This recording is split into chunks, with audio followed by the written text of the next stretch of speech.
Earnmarks, your perfect learning partner. ഇന്നത്തെ പാഠത്തിന്റെ പേരെന്താണ്? ഫാമിലി, കുടുംബം.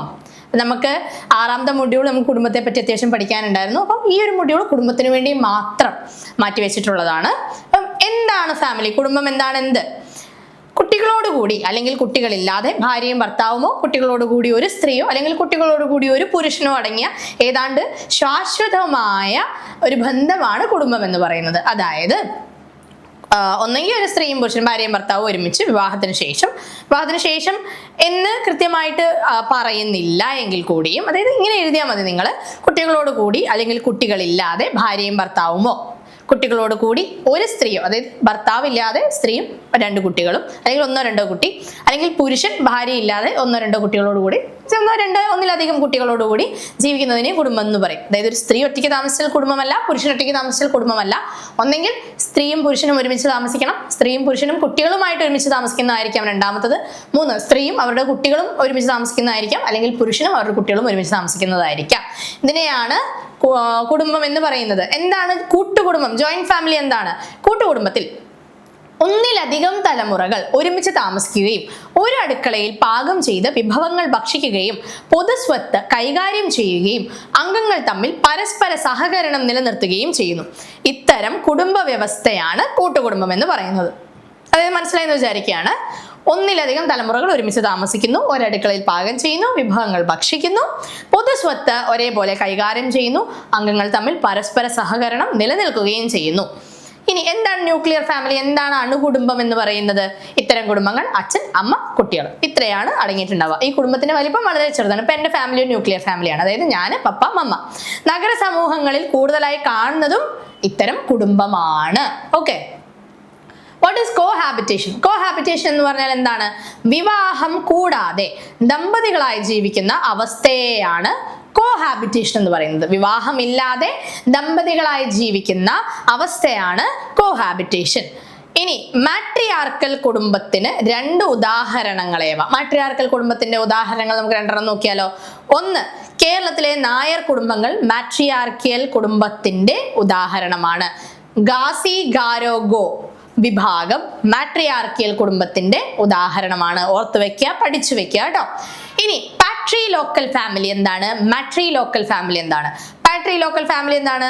കുടുംബത്തിൽ വിവാഹശേഷം ഭാര്യ ഭർത്താവിന്റെ വീട്ടിൽ താമസിക്കുന്നു. അതാണ് പാട്രിലോക്കൽ ഫാമിലി എന്ന് പറയുന്നത്. എന്താണ് പാട്രിലോക്കൽ എന്ന് പറഞ്ഞു കഴിഞ്ഞാൽ? കുടുംബത്തില് വിവാഹശേഷം ഭാര്യ ഭർത്താവിന്റെ വീട്ടിൽ പോയിട്ട് താമസിക്കുന്നു. ഇപ്പൊ നമ്മുടെ നിലവിലെ സമൂഹത്തിൽ അതാണ് കണ്ടുവരുന്നത് അല്ലേ. ഇതല്ലാതെ മാട്രിലീനിയൽ സൊസൈറ്റി ഉണ്ട്, അതായത് മാട്രിലോക്കൽ സൊസൈറ്റി ഉണ്ട്, ഫാമിലി ഉണ്ട്. അതായത് മലബാർ ഏരിയയിൽ മുസ്ലിം വിഭാഗത്തിൽ പെൺകുട്ടികളുടെ വീട്ടിലേക്ക് പുയ്യാപ്പിളേനെ എടുക്കുന്ന പരിപാടി ഉണ്ട് അല്ലെ. നിങ്ങൾക്ക് ചിലർക്കൊക്കെ സുപരിചിതമായിരിക്കും. അങ്ങനെയുള്ള സമുദായങ്ങളും അല്ലെങ്കിൽ സമ്പ്രദായങ്ങളും നിലനിന്ന് വരുന്നുണ്ട്. ഓക്കെ, കുടുംബത്തിന്റെ സാമൂഹിക പ്രാധാന്യത്തെ പറ്റി വിവരിക്കുക. എന്താണ് കുടുംബത്തിന്റെ സാമൂഹിക പ്രാധാന്യം? കുടുംബത്തെ കുറിച്ചുള്ള പഠനം വളരെ പ്രാധാന്യം അർഹിക്കുന്ന ഒന്നാണ് അല്ലെ. കാരണം മാനുഷിക സമൂഹത്തിന്റെ ഒരു നാഴികക്കല്ലായിട്ടാണ് നമ്മൾ കുടുംബത്തെ പരിഗണിക്കുന്നത്. നമ്മൾ ഫസ്റ്റ് 6ാമത്തെ മൊഡ്യൂൾ ഞാൻ പഠിപ്പിച്ചു തുടങ്ങിയ 6ാമത്തെ മൊഡ്യൂൾ നമ്മൾ പറഞ്ഞു തുടങ്ങിയതേ കുടുംബത്തിന് ഇമ്പോർട്ടൻസ് ആണ് അല്ലെ. എന്തുമാത്രം ഇമ്പോർട്ടന്റ് ആണ് കുടുംബം എന്ന ഗണം, ആ ഒരു ഗ്രൂപ്പ് നമ്മൾ പറഞ്ഞു. ഓക്കെ, കാരണം മാനുഷിക സമൂഹത്തിന്റെ ഒരു നാഴികക്കല്ലായിട്ടാണ് ഇത് പരിഗണിക്കപ്പെടുന്നത്. മനുഷ്യ സമൂഹത്തിന്റെ രൂപീകരണത്തിൽ വളരെ പ്രധാനപ്പെട്ട പങ്കാണ് കുടുംബത്തിനുള്ളത്. നമ്മൾ അവിടെ പഠിച്ചപ്പോഴും പറഞ്ഞു കുടുംബത്തിന് ഇമ്പോർട്ടൻസ് എന്താണ്? നമ്മുടെ വ്യക്തിത്വം വികസിപ്പിച്ചെടുക്കുന്നതിൽ പ്രൈമറി ഗണങ്ങൾക്ക്, പ്രാഥമിക ഗണങ്ങൾക്ക് ഇമ്പോർട്ടൻസ് ഉണ്ട്. അപ്പൊ അതുപോലെ തന്നെ പ്രാഥമിക ഗണമാണ് കുടുംബം അല്ലെ. ഇപ്പൊ ഇവിടെ എന്താണ് പറയുന്നത്? മനുഷ്യ സമൂഹത്തിന്റെ രൂപീകരണത്തിൽ വളരെ പ്രധാനപ്പെട്ട പങ്കാണ് കുടുംബത്തിനുള്ളത്. വ്യക്തികളെ ഡെവലപ്പ് ചെയ്യുന്നു, അതുപോലെ തന്നെ മനുഷ്യ സമൂഹത്തിന്റെ രൂപീകരണത്തിലും ഒരു പുരുഷനെയും സ്ത്രീയെയും അവരുടെ കുട്ടികളെയും ഒന്നിപ്പിച്ച് നിർത്തിക്കൊണ്ട് സ്ഥിരതയാർന്ന ഒരു ബന്ധം ഇവിടെ സ്ഥാപിക്കപ്പെടുന്നു.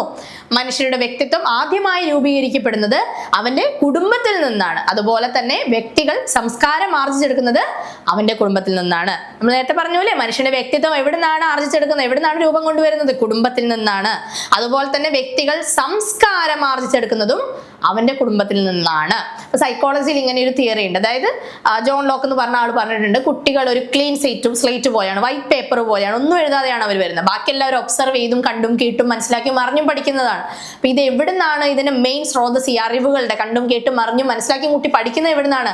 കുടുംബങ്ങളിൽ നിന്നാണ് അല്ലെ. അവരാദ്യം കാണുന്ന പ്രൈമറി കെയർ ഗീവേഴ്സ്, അവരുടെ ഫാമിലി മെമ്പേഴ്സ്, അച്ഛൻ, അമ്മ, ഗ്രാൻഡ് പാരന്റ്സ് ഉണ്ടെങ്കിൽ അവര്, സുഹൃത്തുക്കൾ, ആന്റിമാര്, അങ്കിളുമാര്, ഇവരിൽ നിന്നൊക്കെയാണ് കുട്ടികൾ ഇത് പഠിക്കുക. കൂടുതലായിട്ട്. കുടുംബമാണ് ആ ഒരു പ്രൈമറി ഏരിയയിൽ വരുന്നത് അല്ലേ. അപ്പം അതിൽ നിന്നാണ് വ്യക്തികൾ സംസ്കാരവും അതുപോലെ തന്നെ വ്യക്തിത്വവും ആർജിച്ചെടുക്കുന്നത് അല്ലേ. ഒരു കുട്ടിക്ക് അവന്റെ കുടുംബത്തിന്റെ സംസ്കാരം സ്വാഭാവികമായും മനസ്സിലാക്കാൻ കഴിയും. അവൻ പ്രായപൂർത്തിയാകുമ്പോൾ കുടുംബത്തിന്റെ സംസ്കാരത്തിന് പുറമെ സമൂഹത്തിന്റെ ആചാരാനുഷ്ഠാനങ്ങളെ കുറിച്ച് കൂടി മനസ്സിലാക്കും. അതായത് ഒരു കുട്ടിയായിരിക്കുമ്പോൾ ഒരു ഹ്യൂമൻ ചൈൽഡിന് എന്ത് സംഭവിക്കും, കുടുംബത്തിന്റെ സംസ്കാരം സ്വാഭാവികമായിട്ട് അവർക്ക് മനസ്സിലാക്കിയെടുക്കാൻ പറ്റും. ഇനി പ്രായം കൂടുന്തോറും, ഒരു അഡൾട്ട് ആവുന്തോറും സമൂഹത്തിന്റെ ആചാരങ്ങളെ പറ്റിയും അനുഷ്ഠാനങ്ങളെ പറ്റിയും കൂടെ അവന് മനസ്സിലാക്കാൻ, അവനോ അവൾക്കോ ദേയോർദമിന് മനസ്സിലാക്കിയെടുക്കാൻ കഴിയുന്നു. ഒരു വ്യക്തിയെയോ സമൂഹത്തെയോ സംബന്ധിച്ച് കുടുംബം വളരെ സംഭാവനകൾ നൽകുന്ന ഒരു സാമൂഹിക ഏജൻസിയാണ്. നേരത്തെ പറഞ്ഞല്ലേ, ഇതോർത്ത് വെച്ചോളൂ, കുടുംബം ഒരു സാമൂഹിക ഏജൻസിയാണ്. ഒരു വ്യക്തിയെയോ സമൂഹത്തെയോ സംബന്ധിച്ച് കുടുംബം വളരെ സംഭാവനകൾ നൽകുന്നുണ്ട് അല്ലെ, വളരെയധികം സംഭാവനകൾ നമുക്ക് നൽകുന്നുണ്ട്. പൊതുവെ സോഷ്യോളജിയിൽ കുടുംബത്തിന് കൊടുക്കുന്ന നിർവചനം ഏറ്റവും പ്രാഥമികമായ സാമൂഹിക ഏജൻസി എന്നാണ്. ഏറ്റവും പ്രാഥമികമായ സാമൂഹിക ഏജൻസി എന്നാണ് സോഷ്യോളജി കുടുംബത്തെ വിശേഷിപ്പിക്കുന്നത്. എന്താണ് ഏറ്റവും പ്രാഥമികമായ സാമൂഹിക ഏജൻസി എന്നാണ് സോഷ്യോളജി കുടുംബത്തെ വിശേഷിപ്പിക്കുന്നത്. സോഷ്യോളജിയിൽ കുടുംബം എന്ന സാമൂഹ്യ സ്ഥാപനത്തിന്റെ എല്ലാ തലങ്ങളും ചർച്ച ചെയ്യപ്പെടുന്നുണ്ട്. ഇപ്പൊ തന്നെ നമുക്ക് പഠിച്ചു നമുക്ക് മനസ്സിലായിട്ടുണ്ടാവും അല്ലെ. നമ്മൾ ഡിസ്കസ് ചെയ്യുന്ന മൂന്നാമത്തെ പാഠമാണിത്. കുടുംബം മെൻഷൻ ചെയ്തു പോവാത്ത ഒരു പാഠം പോലും ഇല്ല. കറക്റ്റ് അല്ലേ? അതായത് സോഷ്യോളജിയിൽ കുടുംബം എന്ന സാമൂഹ്യ സ്ഥാപനത്തിന്റെ എല്ലാ തലങ്ങളും ചർച്ച ചെയ്യപ്പെടുന്നു. അതിനാൽ തന്നെ കുടുംബത്തിന്റെ സാമൂഹ്യ പ്രാധാന്യം വളരെ വിലമതിക്കുന്ന ഒന്നാണ്. ഇനി സെവൻത് ക്വസ്റ്റ്യൻ ആണ്, States the general characteristic of A family. കുടുംബത്തിന്റെ സവിശേഷതകൾ ഏതൊക്കെയാണെന്നാണ് ചോദ്യം. 1, സാർവത്രികമാണ്, യൂണിവേഴ്സൽ ആണ് കുടുംബം എന്ന് പറയുന്നത്. ലോകത്തിലുള്ള ഏത് സമൂഹം എടുത്താലും അവിടെ കുടുംബം എന്നുള്ളൊരു സംവിധാനം ഉണ്ടാവും. അത് ഏത് സമൂഹം എടുത്താലും അതൊരു യൂണിവേഴ്സൽ ഫാക്റ്റ് ആണെന്നാണ് പറയുക. സാർവത്രികമാണ്, എവിടെ നോക്കിയാലും അതുണ്ടാവും. അപ്പം എല്ലാ കൾച്ചറിലും എല്ലാ സമൂഹത്തിലും കുടുംബം എന്നുള്ളൊരു ഫാക്ടർ ഉണ്ടാവും. ഒരു സമൂഹത്തിൽ കുടുംബത്തിന് വളരെയേറെ ഉത്തരവാദിത്തങ്ങൾ നിർവഹിക്കാനുണ്ട് അല്ലേ. നേരത്തെ പറഞ്ഞു, പഠിച്ചതൊക്കെ വെച്ച് ജസ്റ്റ് ഒന്ന് റീകളക്ട് ചെയ്ത് നോക്കുകയാണെങ്കിൽ പ്രത്യുത്പാദനം ഉണ്ടാക്കാനുണ്ട്. ഉണ്ടാവുന്ന കുട്ടികളെ നല്ല രീതിയിൽ വളർത്തിയെടുക്കാനുള്ള കടമയും ഈ കുടുംബത്തിനും പാരൻസിനും തന്നെയാണ്. ആ ഒരു സ്ട്രക്ചറിനാണ് അല്ലേ. സ്നേഹാദി വികാരങ്ങളും വൈകാരികതയും, അതായത് ഒരു കുടുംബത്തിലെ അംഗങ്ങൾ എല്ലാം മാനസികമായി അടുപ്പം പുലർത്തുന്നവരാണ്. ഓരോ അംഗങ്ങളും മറ്റുള്ള അംഗങ്ങളുമായിട്ട് അങ്ങോട്ടും ഇങ്ങോട്ടും പരസ്പരമായിട്ട് മാനസികമായിട്ട് നല്ല രീതിയിൽ അടുപ്പുണ്ട്. ഇപ്പം ഞാനും പപ്പയും തമ്മിൽ, അല്ലെങ്കിൽ ഞാനും അമ്മയും തമ്മിലും, അമ്മയും പപ്പയും തമ്മിലൊക്കെ നല്ല രീതിയിലുള്ള മാനസികമായിട്ടുള്ള അടുപ്പങ്ങൾ ഉണ്ടാവും. ഓരോ അംഗവും മറ്റുള്ള അംഗങ്ങൾക്ക് ഈ പറഞ്ഞ പോലെ ഉള്ളവരായിരിക്കും. സ്നേഹവും പരിഗണനയും സംരക്ഷണവും നൽകും. നമ്മൾ ഇത് 6ാമത്തെ മൊഡ്യൂളിൽ പഠിച്ചു അല്ലേ. കുടുംബം എന്തൊക്കെ കൊടുക്കുന്നുണ്ട്? സ്നേഹം കൊടുക്കുന്നുണ്ട്, പരിഗണന കൊടുക്കുന്നുണ്ട്, സംരക്ഷണം കൊടുക്കുന്നുണ്ട്. ഇതൊക്കെ എന്താണ്?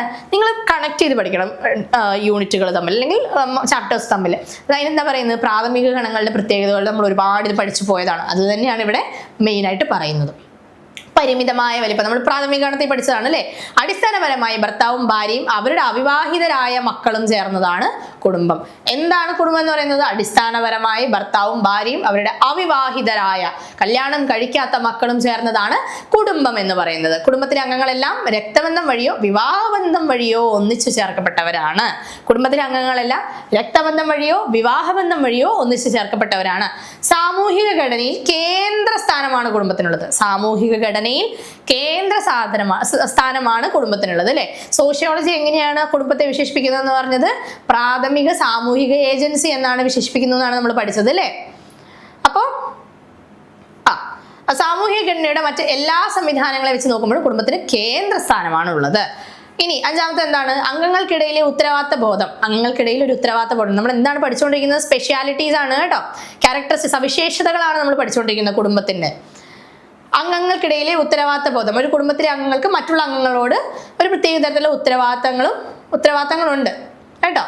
ഉദാഹരണം, മാതാപിതാക്കളും മക്കളുടെ കാര്യം ശ്രദ്ധിക്കുന്നു, മക്കളും മാതാപിതാക്കളുടെ കാര്യങ്ങളും ശ്രദ്ധിക്കുന്നുണ്ട് അല്ലേ. അതായത് ചെറുപ്പമായിരിക്കുമ്പോൾ, നമ്മുടെ കുട്ടികളായിരിക്കുമ്പോൾ നമ്മുടെ കാര്യങ്ങൾ നമ്മുടെ പാരൻസ് നോക്കുകയും അവർക്ക് പ്രായമാകുമ്പം, അവർക്ക് വയ്യാതാകുമ്പോൾ അവരുടെ കാര്യങ്ങൾ നമ്മൾ നോക്കുകയും ചെയ്യുന്ന എന്താണ്? ഉത്തരവാദിത്വമാണ്. പെരുമാറ്റ രീതികളിലെ സാമൂഹിക നിയന്ത്രണം പെരുമാറ്റത്തിൽ ഉണ്ടാകുന്നു. അതായത് സാമൂഹിക നിയന്ത്രണം ഉണ്ടാവും. അതായത് നമ്മൾ ചില കാര്യങ്ങൾ നമുക്ക് അക്സെപ്റ്റബിൾ അല്ല, സോഷ്യലി അക്സെപ്റ്റബിൾ അല്ല ചില കാര്യങ്ങൾ. അപ്പം അത് നമ്മളെ ചെയ്യരുതെന്ന് നമ്മൾ മനസ്സിലാവുന്നത്, നമ്മൾ പഠിക്കുന്നത്, നമ്മളെ തടയുന്നതൊക്കെ കുടുംബങ്ങളും സാമൂഹിക ബന്ധങ്ങളും ആയിരിക്കും അല്ലേ.